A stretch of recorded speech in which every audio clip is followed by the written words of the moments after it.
ये आकाशवाणी रायपुर है। प्रादेशिक समाचार बुलेटिन के साथ मैं निशा नैयर।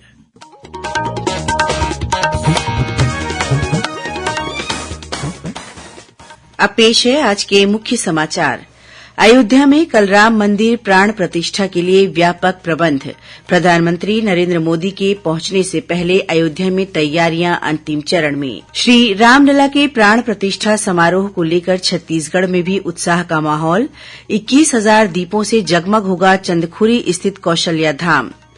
छत्तीसगढ़ विधानसभा के प्रबोधन कार्यक्रम में शामिल हुए केंद्रीय गृहमंत्री अमित शाह कहा कि संपर्क, संवाद और परिश्रम ही किसी विधायक को जनसेवक से जननायक बना सकते हैं। और प्रदेश में जिला पुलिस बल के 5,009 से अधिक आरक्षक संवर्ग की भर्ती के लिए ऑनलाइन आवेदन भरने की तिथि 6 मार्च तक बढ़ाई गई।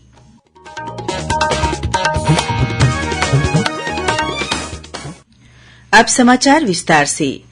अयोध्या में भगवान श्री राम लला की प्राण प्रतिष्ठा कल 22 जनवरी को की जाएगी। प्रधानमंत्री नरेंद्र मोदी के पहुंचने से पहले अयोध्या में तैयारियां अपने अंतिम चरण में हैं।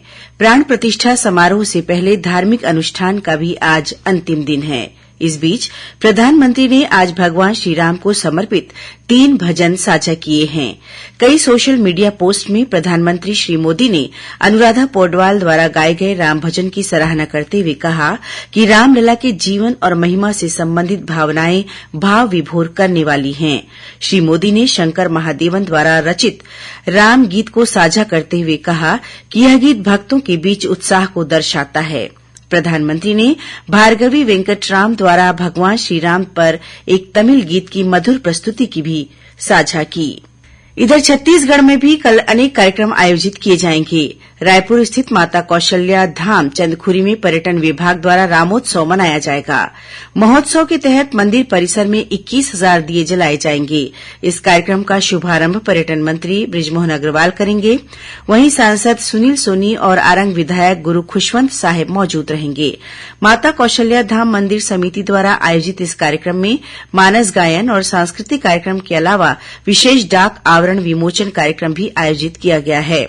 वहीं लौकुश की जन्मभूमि बलौदाबाजार जिले के तुरतुरिया में भी कल वन विभाग द्वारा श्री राम लला प्राण प्रतिष्ठा समारोह को भव्य रूप देने के लिए 10,000 दीप प्रज्वलित किए जाएंगे। वन विभाग और जिला प्रशासन ने इसकी प्रारंभिक तैयारी पूरी कर ली है। राजधानी रायपुर में भी पिछले 2 दिनों से दिवाली जैसा माहौल है। रोजाना शोभा यात्रा और जुलूस निकाले जा रहे हैं। राजधानी के गली मोहल्ले रंगीन तोरण और रोशनी से सज गए हैं। जगह जगह भगवान श्रीराम और राम मंदिर के कटआउट लगाए गए हैं। साइंस कॉलेज मैदान में 20,000 वर्ग फीट क्षेत्र में 55 किलो धान और 500 किलो चावल का उपयोग कर भगवान श्रीराम की आकर्षक रंगोली बनाई जा रही है। 51 कलाकार पिछले 3 दिनों से इसे पूरा करने में जुटे हुए हैं। इसी कड़ी में कल रायपुर में श्रीराम जन्मभूमि से जुड़े 500 वर्षों के इतिहास की गाथा की प्रस्तुति दी गई। राज्यपाल विश्वभूषण हरिचंदन, संस्कृति और पर्यटन मंत्री बृजमोहन अग्रवाल की विशेष उपस्थिति में संस्कृति विभाग द्वारा आयोजित इस कार्यक्रम में बड़ी संख्या में राजधानीवासी उपस्थित थे। मुंबई से आए मोहित शिवानी के हृदय बैंड ने गाथा प्रस्तुति के क्रम में 500 साल पहले आक्रांताओं द्वारा मंदिर तोड़े जाने और इसके बाद से शुरू श्रीराम जन्मभूमि को मुक्त कराने के संघर्ष की गाथा सुनाई। इस 75 मिनट की गाथा में अयोध्या में श्रीराम मंदिर के 2000 से अधिक वर्षों के इतिहास की संगीतमय प्रस्तुति दी गई। इस बीच नवा रायपुर में कल 22 जनवरी को सुबह 6 बजे से रात 8 बजे तक सभी चौक चौराहों में राम भजन और राम धुन का प्रसारण होगा। कैबिनेट मंत्री ओपी चौधरी ने इस संबंध में अटल नगर प्राधिकरण को निर्देश जारी कर दिए हैं। साथ ही उन्होंने अयोध्या में होने वाले भव्य प्राण प्रतिष्ठा समारोह का प्रसारण देखने के लिए नया रायपुर में 7 जगहों पर बड़ी स्क्रीन लगाने के निर्देश भी दिए हैं, ताकि लोग इस महोत्सव का सीधा प्रसारण देख सकें। वहीं आदिम जाति तथा अनुसूचित जाति विकास विभाग के सभी आश्रम, छात्रावासों और कार्यालयों में कल शंख ध्वनि, घंटानाद और आरती पूजन किया जाएगा। शाम को दीप प्रज्वलित कर दीपोत्सव मनाया जाएगा। इस संबंध में विभाग द्वारा सभी जिलों के सहायक आयुक्तों को पत्र जारी कर दिया गया है। वहीं प्राण प्रतिष्ठा समारोह के एक दिन पहले आज विभाग के आश्रम, छात्रावास, प्रयास, एकलव्य विद्यालय और क्रीड़ा परिसर सहित अन्य सभी कार्यालयों और भवन परिसर में स्वच्छता अभियान चलाया गया। अयोध्या में प्राण प्रतिष्ठा समारोह का सीधा प्रसारण देखने के लिए आश्रम और छात्रावास के साथ ही कार्यालयों में भी टीवी और एलईडी स्क्रीन लगाई जाएगी। वहीं अंबिकापुर में विभिन्न स्थानों पर धार्मिक आयोजन किए जाएंगे। जनमानस की सुविधा के लिए कलेक्टर ने नोडल अधिकारी नियुक्त किया है। इस बीच राज्यपाल विश्वभूषण हरिचंदन ने अयोध्या में प्रभु श्रीराम के मंदिर की प्राण प्रतिष्ठा के अवसर पर देश और प्रदेश के नागरिकों को बधाई और शुभकामनाएं दी हैं।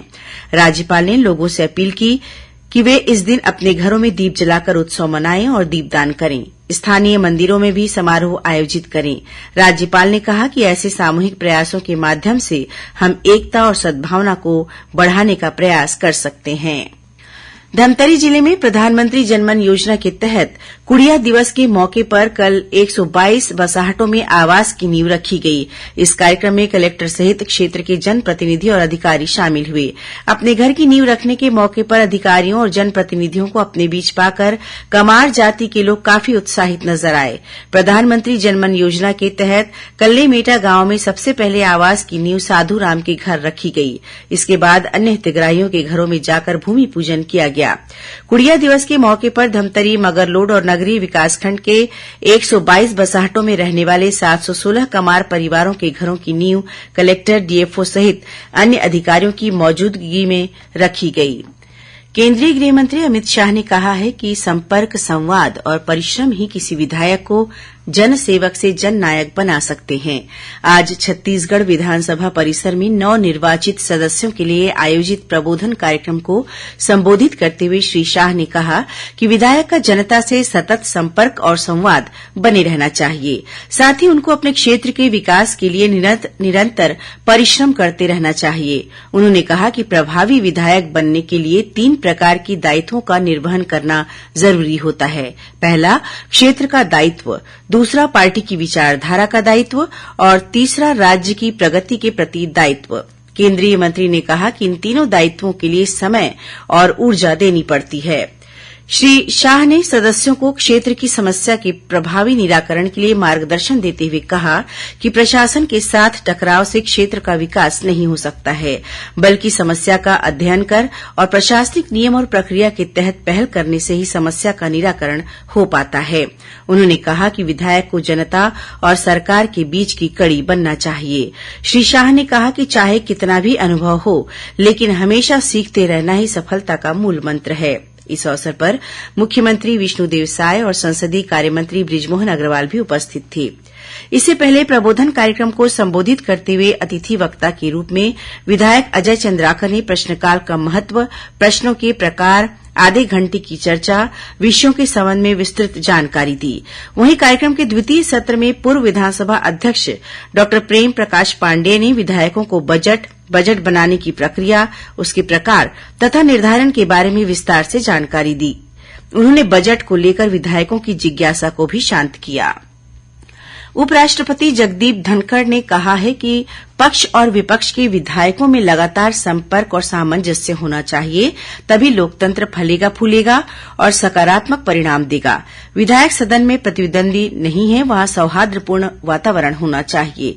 कल छत्तीसगढ़ विधानसभा में नवनिर्वाचित विधायकों के लिए आयोजित प्रबोधन कार्यक्रम को संबोधित करते हुए उन्होंने कहा कि जीवन में सीखने की प्रक्रिया निरंतर चलती रहती है। सदन में नए विधायकों को पुराने विधायकों से भी काफी कुछ सीखने मिलेगा। प्रदेश में जिला पुलिस बल के 5,009 से अधिक आरक्षक संवर्ग के भर्ती के लिए ऑनलाइन आवेदन भरने की तिथि को 15 फरवरी से बढ़ाकर 6 मार्च कर दी गई है। इसके साथ ही आरक्षक संवर्ग की भर्ती में पुरुष अभ्यर्थी के लिए निर्धारित अधिकतम आयु सीमा के अतिरिक्त 5 वर्ष की और छूट प्रदान की गई है। नागपुर के राष्ट्रसंत तुकडोजी महाराज विश्वविद्यालय लॉ कॉलेज स्टेडियम में एकल अभियान राष्ट्रीय खेल प्रतियोगिता शुरू हुई। इसका उद्घाटन मुख्यमंत्री विष्णुदेव साय ने किया। प्रतियोगिता में छत्तीसगढ़, पश्चिम बंगाल, ओडिशा, झारखंड और बिहार सहित विभिन्न राज्यों के 1200 से अधिक एथलीटों ने हिस्सा लिया। और अब पेश है मौसम का हाल।